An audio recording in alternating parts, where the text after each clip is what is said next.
je suis vigilante à pas transformer le débat sur le bien-être animal dans un débat qui oppose des communautés religieuses, et on voit le contexte très tendu dans lequel on est à l'heure actuelle, qui peut nous faire prendre une pente qui est extrêmement dangereuse. Et je sais qu'il y a un certain nombre de centres qui font de l'abattage de manière rituelle, qui réfléchissent aussi à la manière dont ils peuvent faire évoluer leurs pratiques.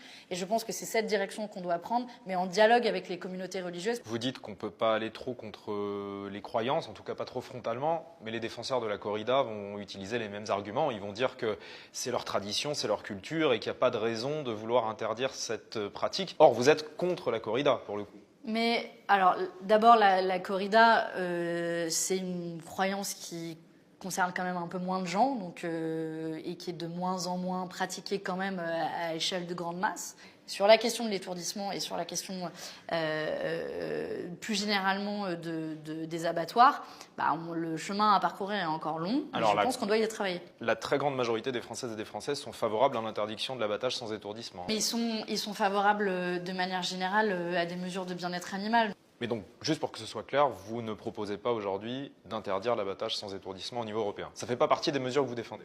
Ce qu'on propose, c'est de revoir la manière dont on fait les abattages en Europe. Et donc, ça entre dans le champ de la réflexion.